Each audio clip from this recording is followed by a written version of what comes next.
جہاں تک آپ کے سوال کا تعلق ہے کہ جو برطانیہ کا فیصلہ، دیکھیے جو امیگریشن کا فیصلہ ہوتا ہے، امیگریشن سے متعلقہ چیزیں، ویزا سے متعلقہ چیزیں، وہ تو اس ملک کی ریاست اور جو اپلائی کرنے والا ہے اس کے مابین ہوتی ہے. لیکن یہ بڑی مختلف نوعیت کا کیس تھا. اس لیے جب ہمیں یہ اطلاع ملی کہ نواز شریف صاحب نے ایک اپلیکیشن دی ہے اپنے ویزا ایکسٹینشن کی، تو اس کے اوپر ہم نے تواتر کے ساتھ، اور یہ پہلے بھی ان کی متعلقہ جو بھی اسٹیٹس تھا ان کا برطانیہ جانے کا، وہ عدالت کے حکم کے مطابق ہم نے ان رائٹنگ برطانیہ کو دیا تھا. اور وہ چٹھی میں نے ہی لکھی تھی کہ یہ کس مقصد کے لیے برطانیہ آ رہے ہیں اور ان کا پاکستان میں اسٹیٹس کیا ہے، اور یہ کس کنڈیشن کے اوپر انہیں لاہور ہائی کورٹ نے بھی جانے کی اجازت دی اور وفاقی کابینہ نے. جب انہوں نے ایکسٹینشن کی درخواست دی تو ہم نے حکومت پاکستان کی طرف سے ایک اور مراسلہ بھیجا، اور وہ مراسلہ بڑا ٹو دا پوائنٹ تھا کہ ہم نے یہ کہا کہ امیگریشن کا جو معاملات ہیں وہ بے شبہ وہ صوابدید ہے برطانوی وزارت داخلہ کی، لیکن کچھ فیکٹس ایسے ہیں جو ہم ان کے سامنے رکھنا چاہتے ہیں، کیونکہ انہوں نے جو اپنی یہ ڈسکریشن، جو صوابدیدی اختیار ہے، اس کو ایکسرسائز کرنا ہے، اور برطانیہ کے قوانین اور پاکستان دونوں ممالک کے جو عدالتی فیصلے ہیں ان کے مطابق یہ ڈسکریشن جو ہے جوڈیشیسلی ایکسرسائز کی جانی چاہیے. اس میں ہم نے یہ ایک سمپل سا مدعا رکھا تھا کہ اگر انہوں کی ایکسٹینشن میڈیکل گراؤنڈ کے اوپر ہے تو برطانوی وزارت داخلہ کے اوپر لازم ہے کہ جس طرح سے ایک عام کسی اور ملک کے شہری انکلوڈنگ پاکستان کے شہری جب صحت کی بنیاد کے اوپر ویزا لیتے ہیں یا اس کی ایکسٹینشن مانگتے ہیں تو اس کے لیے ان کو ٹھوس ثبوت دینے پڑتے ہیں کہ ان کی صحت کو کوئی ایسا خطرہ لاحق ہے جس میں اگر وہ واپس چلے جاتے ہیں تو وہ جان کا خطرہ ہوگا، اور دوسرا ان کی جو بھی بیماری ہے اس کا علاج وہاں ممکن نہیں ہے پاکستان میں، اور اس لیے وہ برطانیہ رہنا چاہتے ہیں. یہ اصل میں تو قانون کے مطابق ٹیسٹ یہی ہے. اور تیسری ہم نے جو چیز ہائی لائٹ کی تھی وہ یہ تھی کہ ہمارے عدالتی حکم کے مطابق یہ پابند ہیں پاکستان حکومت کو اپنے میڈیکل ٹریٹمنٹ سے آگاہ کرنے سے کہ کیا ٹریٹمنٹ ہو چکی ہے اور آگے کیا ان کا پلان ہے. آج تک ہمارے بارہا ان کو لکھنے کے باوجود انہوں نے کوئی اپنے میڈیکل ٹریٹمنٹ سے متعلقہ کوئی چیز نہ ہی لاہور ہائی کورٹ میں جمع کرائی جہاں کا یہ حکم تھا، اور نہ ہی پاکستانی ہائی کمیشن پہ نمائندے کو دی. شہزاد صاحب ایک مداخلت کی معذرت، یہ عطا اللہ تارڑ صاحب اگلے دن ایک ٹی وی چینل پہ کہہ رہے تھے، غالباً ہمارے چینل پہ یا کسی اور پہ، وہ کہہ رہے تھے کہ ہم تو باقاعدہ لاہور ہائی کورٹ میں رپورٹ جمع کراتے ہیں جو ہمیں پابند کیا گیا تھا. تو یہ بات درست نہیں ہے. وہ کہتے ہیں کہ جی ہم کوئی رپورٹ جمع نہیں کراتے، وہ سارا کچھ جمع ہوتا ہے.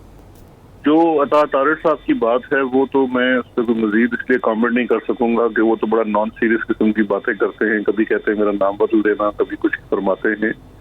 آج تک ان رائٹنگ اگر کہیں گے تو میں آپ کے چینل کو وہ بھجوا بھی دوں گا، آج تک ہمارے کسی چٹھی کا نہ جواب دیا گیا ہے، نہ ہی لاہور ہائی کورٹ میں کوئی ان کی طرف سے ڈاکٹر کو جمع کرایا گیا ہے. دیکھیے جو ان کو حکم تھا وہ یہ تھا کہ برطانیہ میں آپ نے علاج کیا کروا رہے ہیں اس کا آپ دیں. آپ ڈاکٹر عدنان کی جو آپ کا ذاتی معالج ہے اس کی چٹھیاں بھیجیں تو وہ کسی طریقے سے بھی میٹر نہیں کرے گا جی. اس لیے یہ میں سمجھتا ہوں کہ وہ بات مناسب نہیں ہے کہ نہ ہی یہ سچ پہ مبنی ہے کہ انہوں نے لاہور ہائی کورٹ میں کوئی ڈاکومنٹس جمع کرائے ہیں، اور نہ ہی اس فیصلے کے مطابق اور اپنی انڈر ٹیکنگ کے مطابق انہوں نے حکومت پاکستان کے نمائندے کو اپنا کوئی میڈیکل ٹریٹمنٹ سے متعلقہ، میں تو اکثر یہ شوز کے اوپر بھی بات کی ہے کہ اگر نواز شریف صاحب نے کوئی ٹیکہ بھی لگوایا ہو برطانیہ میں 1.5 سال میں تو ہمیں آگاہ کر دیں، اس میں بتا دیں. اچھا شہزاد صاحب ایک بات تو کلیئر ہے کہ یہ تو جو صوابدید تھی یہ برطانوی حکومت کی تھی، ان کے محکمہ داخلہ کی تھی، لیکن آپ یہ کہنا چاہ رہے ہیں، موٹی سی بات جو ہمیں سمجھ آئی ہے کہ حکومت پاکستان نے جو حقائق ہیں وہ بتانے میں پورا کردار ادا کیا ہے، اور اگر یہ جو درخواست ابتدائی طور پہ مسترد ہوئی ہے تو اس میں آپ کی جانب سے جو مراسلے بھیجے گئے ہیں وہ بھی کہیں نہ کہیں کنسیڈر ہوئے ہیں. دیکھیے وہ پابند نہیں ہے برطانوی حکومت نہ ہی ہمیں بتانے کے لیے کہ انہوں نے ہمارا جو مراسلہ ہے وہ کنسیڈر کیا ہے یا نہیں کیا ہے، اور آف کورس ان کا فیصلہ ایک انڈیپینڈنٹ فیصلہ ہوتا ہے، اور اس انڈیپینڈنٹ فیصلے کے اندر بھی جو اگر آپ دیکھ لیں تو ہمارے مراسلے کے مطابق ہم نے صرف یہی غرض کی تھی کہ آپ کو ان کے جو حالات ہیں خود کو سامنے رکھتے ہوئے فیصلہ کرنا ہے، اور جس میں جو شواہد دیں گے. اب اگر برطانوی حکومت نے یہ فیصلہ کیا ہے وزارت داخلہ نے کہ ان کو ایکسٹینشن نہیں دی جا سکتی، تو اس کا مطلب ہے کہ انہوں نے ایگری نہیں کیا ان کی جو گراؤنڈ تھی جو کہ گراؤنڈ ہے نا, کسی کی شکل دیکھ کے تو نہیں ہاں یا نہ کیا جا سکتا, گراؤنڈ تو ہوتی ہے. ان کی گراؤنڈ تھی کہ جی مجھے صحت کی بنیاد کے اوپر یہاں رہنے کی اجازت دی جائے. برطانوی حکومت کے سامنے جو بھی انہوں نے شواہد پیش کیے, ہم نے نہیں دیکھے نہ آپ نے دیکھے, لیکن کچھ نہ کچھ تو پیش کیا ہوگا. اب جو بھی شواہد پیش کیے ہیں اس سے برطانوی حکومت نے ایگری نہیں کیا. اس کا مطلب ہے کہ صحت کے معاملے میں انہوں نے یہ ایگری نہیں کیا کہ ان کا برطانیہ میں رہنا ضروری ہے. لہٰذا مسلم لیگ نون کا وہ پورا بیانیہ کہ نواز شریف ٹھیک ہو کے واپس آ جائیں گے یا علاج کروا کے واپس آ جائیں گے, وہ تو پہلے ہی دیر ہو چکا, کیونکہ وہ برطانوی وزارت داخلہ بھی اگری نہیں کر رہا کہ ان کو ایسی کوئی ایسی بیماری ہے یا جس کا کوئی ایسا علاج. شہزاد صاحب, آپ برطانوی حکومت کو مراسلے بھجوا رہے ہیں, حقائق بتا رہے ہیں, لیکن جو ان کے گارنٹر ہیں میاں شہباز شریف صاحب, اور جس عدالت نے ان کو اجازت دی ہے وہاں بھی آپ نے کو رجوع کیا ہے ان کی ضمانت منسوخ کرنے کا, اور شہباز شریف صاحب جنہوں نے گارنٹی دی تھی ان کے خلاف کسی کارروائی کا, یہ بھی حکومت کچھ کر رہی ہے؟ شہباز شریف صاحب کے متعلق تو دو چیزیں ہیں. ایک تو ان کی ضمانت جو ہوئی ہے وہ تو ہم نے وہ تو جو متعلقہ ادارہ ہوتا ہے جیسے نیب ہے, اس نے اس کی منسوخی کے لیے بھی درخواست دی ہوئی ہے سپریم کورٹ آف پاکستان میں. جہاں تک ان کی گارنٹی کا متعلقہ تھا وہ کنٹیمپٹ آف کورٹ کے مرتکب ہیں, اور کنٹیمپٹ آف کورٹ جو ہے وہ عدالت اور کنٹیمنر کے مابین ہوتی ہے. بالکل ہمیں اس کے اوپر پرسو کرنا چاہیے ان کی گارنٹی کے اوپر, لیکن بات یہی ہے کہ ان کی, اور اس وقت میں یہ سمجھتا ہوں بڑا اپروپریٹ ٹائم ہے کہ ہمیں عدالت عالیہ سے رجوع کرنا چاہیے, کیونکہ اب تو ان کی وہ جو آخری کشتی تھی کہ جی برطانیہ میں علاج کروا رہے ہیں وہ وزارت داخلہ کے فیصلے کے بعد ختم ہو چکی ہے. نہیں, اب آپ یہ کر رہے ہیں, اس کے بارے میں آپ سوچ بچار کر رہے ہیں کہ عدالت سے رجوع کیا جائے؟ اس کے اوپر بالکل سوچ بچار ہو رہا ہے کہ عدالت میں جہاں پہ ان کی انڈرٹیکنگ تھی, پرسنل انڈرٹیکنگ تھی, وہاں یہ چیز بالکل سامنے لانی چاہیے کہ اب تو یہ برطانوی وزارت داخلہ کے فیصلے کے بعد اگر ہم اپیلوں میں بیٹھے رہیں گے تو بڑا لمبا ہو جائے گا. تو گارنٹور جو ہے وہ ادھر ہی لگا پھرتا ہے, اس کو بلائیں عدالت اور پوچھے اس سے کہ بھائی آپ نے گارنٹی دی تھی, نہ ہی آج تک آپ نے کوئی ہمیں ایکسیس دی ڈاکومنٹ سے متعلقہ جو آپ کا علاج ہو رہا ہے, اور اب وہاں پہ آپ کا اسٹیٹس بھی ایک سوالیہ نشان بن چکا ہے, اور آپ نے گارنٹی دی تھی کہ واپس آئیں گے, تو بتائیں پھر وہ کب واپس آئیں گے.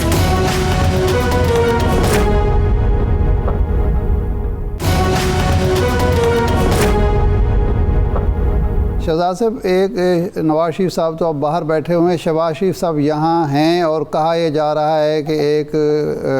لال سہارا نیشنل پارک بہاولپور اور سیٹلر ٹاؤن کی زمینوں کا معاملہ ہے شہباز شریف صاحب کے خلاف, ایک اور کے اشتہار ہے. تو آپ کی ایک منسٹر ہیں وفاقی زرتاج گل صاحبہ, وہ کل بتا رہی تھیں کہ شہباز شریف اس کیس میں گرفتار ہوگا. تو اگر وہ کیس ایف آئی اے کا ہے یا نیب کا ہے یا کسی اور ادارے کا ہے, اور منسٹر صاحبہ یہ اعلان کر رہی ہیں, تو واقعی یہ تیاری کر لی گئی ہے کہ ان کو ارشاد صاحب جو ایگزیکٹلی کل منسٹر صاحبہ نے کہا کیا ہے, زرتاج گل صاحبہ نے کہا کیا ہے, پہلے وہ عوام کو بھی دکھاتے ہیں پھر آ کے شہزاد صاحب سے جواب لیتے ہیں. جی, کیا شہباز شریف بہاولپور اراضی کیس میں اب کی بار گرفتار ہوں گے؟ جی بالکل ہوں گے. نیشنل پارکس لال سہارا پارک کے 100 مربع زمین حمزہ شہباز, بلیغ الرحمان اور شہباز شریف نے اپنے نام کروائی, جو وہاں کے لوکل لوگوں کو ملنے تھے جن کی زمین نیشنل پارک میں آنی تھی. آپ سرکاری مشینری سے اس کے اندر پی وی سی لائن بچا کے باقاعدہ اس کے کھالے بنا لیں اور اپنا لوکل فنڈ اس کو جہاں کے دیتے, جو کہ گورنمنٹ, آپ شہباز شریف جب آپ خادم اعلیٰ ہوں تو کیا وہاں گرفتاری بنتی ہے کہ نہیں بنتی؟ شہزاد صاحب, یہ جس کیس کا ریفرنس دے رہی ہیں لال سہارا پارک کا زرتاج گل صاحبہ, کیا یہ کافی ہے شہباز شریف صاحب کی گرفتاری کے لیے؟ دیکھیے, کوئی بھی کیس ہوتا ہے اگر وہ کوگنیزیبل افینس ہے تو اس میں گرفتاری ہوتی ہے, اور گرفتاری جو ہے وہ تفتیشی افسر اور جو تفتیشی ادارہ ہے اسی کی یہ ڈسکریشن کے اوپر بھی ہے, اور اس میں کچھ قوانین کے تقاضے ہیں ان کو پورا کرنا ہوتا ہے, پھر بھی گرفتاری ممکن ہو سکتی ہے. اگر اس کے اوپر زرتاج گل صاحبہ نے بات کی ہے تو وہ ضرور اپنا ایک انالیسس دے رہی ہیں, بٹ نہ ہی وہ لیگل ایکسپرٹ ہیں, اور نہ ہی مطلب اگر میں بھی آج کہہ دوں جی کہ فلاں بندہ گرفتار ہو جائے گا تو وہ میرے حکم کے تابع تو نہیں ہے, چاہے وہ نیب ہو, ایف آئی اے ہو یا کوئی اور دوسرا ادارہ ہو. کیونکہ جب آپ کسی کو گرفتار کرتے ہیں کسی قانونی دائرے میں گرفتار کیا جاتا ہے, کیونکہ اس کو آپ کو فوری طور پہ جب آپ میجسٹریٹ یا سیشن جج یا اکاؤنٹیبلٹی کورٹ کے جج کے سامنے پیش کرتے ہیں تو سب سے پہلے آپ کو اپنے گراؤنڈ ریسٹ جسٹیفائی کرنے پڑتے ہیں. لیکن اگر تفتیش اس نہج پہ پہنچے جہاں پر ان کی گرفتاری جو ہے وہ ایک ضروری عمل ہو تو پھر تبھی تفتیشی ادارے گرفتار کرتے ہیں، کیونکہ چلان داخل کرنے سے پہلے ملزم کو یا گرفتار کیا جاتا ہے یا وہ بیل پہ ہوتا ہے. تو دونوں صورتوں میں یہ ایک لاجیکل پاتھ تو ہے، لیکن یہ نہیں کہا جا سکتا کہ کب وہ گرفتار ہوں گے یا ان کو گرفتار کیا جائے گا. اگر تفتیشی عمل کا وہ حصہ ہے کہ گرفتاری ہونی ہے تو وہ قانون کے مطابق ہوگی، اگر نہیں وہ سمجھیں گے تو نہیں ہوگی. شہزاد صاحب 2 دفعہ شہباز شریف صاحب گرفتار ہو چکے ہیں اور اس کے بعد وہ ضمانتوں پر رہا ہو چکے ہیں. اب نیریٹو جو اپوزیشن مسلسل دے رہی ہے کہ ابھی تک کسی بھی بڑے ملزم کو سزا نہیں ہوئی، خواہ وہ شاہد خاقان عباسی صاحب ہوں، حسن اقبال صاحب ہوں، شہباز صاحب ہوں، جناب خواجہ آصف ہوں، خواجہ سعد رفیق ہوں، ایک لمبی لسٹ ہے، پیپلز پارٹی کے لوگ ہیں. ایک دفعہ اور اگر گرفتاری ہو بھی جائے اور پھر وہ ضمانت پر چلے جائیں تو اس سے تو احتساب کا پورا عمل مشکوک بھی ہوتا ہے اور آپ کا حکومت کا جو نیریٹو ہے وہ کمزور ہوتا ہے. تو اس پر بھی کوئی سوچ بچار ہو رہی ہے کہ بجائے نئے مقدمات بنانے کے پرانے مقدمات کے فیصلے ہوں؟ دیکھیے شاہ صاحب، یہ اس کو آپ کو تھوڑا سسٹمیٹیکلی اور لاجیکلی دیکھنا پڑے گا. جو تفتیشی ادارے ہیں تحقیقات کرتے ہیں، تفتیش کرتے ہیں، اس کے بعد وہ اپنا چلان عدالت میں سبمٹ کرا دیتے ہیں. جب چلان عدالت میں سبمٹ ہو جاتا ہے اس کے بعد عدالت ہی کے کیونکہ جو ایویڈنس ہوتا ہے اور جو ٹرائل ہے اس کو جو ایگزامننگ پریزائڈنگ آفیسر ہوتا ہے، جج ہوتا ہے، اس نے چلانا ہوتا ہے. ہمارے ہاں نظام کی خرابی میں سے کسی بات نہیں کرتا. ہمارے ہاں یہ نظام کی خرابی تو موجود ہے کہ مختلف cases, criminal cases, civil cases سالہا چلتے ہیں اور عدالتی نظام کے اندر کچھ جو کمیاں ہیں پروسیجر کے اندر. 200 سال پہلے کا پروسیجر کوڈ آپ کا بنا ہوا ہے جس میں اگر آپ یہی گننے پہ بیٹھ جائیں کہ کتنی اس کے اندر ایڈجرمنٹ لی ہے تو ایک بڑا لمبا سلسلہ ہو جاتا ہے. بہرکیف یہ چیز جو ہے سپریم کورٹ آف پاکستان کے نوٹس میں ہے. ہمارے صاحب نے بھی اسی چیز کو مد نظر رکھتے ہوئے اکاؤنٹیبلٹی کورٹس کے ججز کی تعداد بڑھانے کی بات کی ہے. اس میں ہم نے پہلی سٹیج میں 35 عدالتیں جو ہیں وہ بنائی ہیں. اسی کیونکہ ابھی عدالتوں کی چھٹیاں بھی تھیں تو اسی ماہ کے آخر میں لاہور میں 5 مزید عدالتیں قائم ہو جائیں گی اور 5 نئے ججز بھی اپوائنٹ ہو رہے ہیں. تو اس صورت میں جب آپ کے پاس ججز کی تعداد بڑھ جائے گی، کیس پہ ورک لوڈ کم ہوگا تو پروسیکیوشن کا عمل بھی تھوڑا تیزی سے چل سکے گا. شہزاد صاحب 3 سال گزر گئے. قانون دان جی 3 سال پہ بھی جواب دیتا ہوں، لیکن ایک قانون دان کے طور پہ میں سمجھتا ہوں کہ ہمیں اپنا جو civil procedure criminal procedure code ہے اور قانون شہادت ہے اس کو بھی شاید جدید تقاضوں کے مطابق کرنا پڑے گا. کورس یہ پارلیمان کا کام ہے. گورنمنٹ اپنے کرمنل ریفارم بل بھی لا رہی ہے اور اس کے اوپر کنسنسس ڈیولپ کرنا ہوگا کیونکہ وہ کیس اسپیسیفک نہیں ہے لیکن تقریباً ہر مقدمے میں بہت ٹائم لگتا ہے. جہاں تک آپ کہتے ہیں کہ 3 سال ہو چکے ہیں تو 3 سال کے عرصے میں پہلے آپ کی کیسز انکوائری سٹیج میں ہیں، انکوائری کے بعد انویسٹیگیشن ہوئی، انویسٹیگیشن کے بعد کچھ کیسز کے اندر ریفرنسز داخل ہو گئے. اب اگر شہباز شریف صاحب کی کیس کی بات کریں تو پچھلے 3 ماہ سے ان کی کورٹ میں جج نہیں ہے. 3 ججز جو تھے ان کا تبادلہ کر دیا گیا اور ابھی تک نئے جج تعینات نہیں ہوئے. تو وہ الزام حکومت کے اوپر تو نہیں آ سکتا. نہیں میں اور بات کرنے لگا تھا شہزاد صاحب، میں کہہ رہا تھا کہ 3 سال ہو گئے.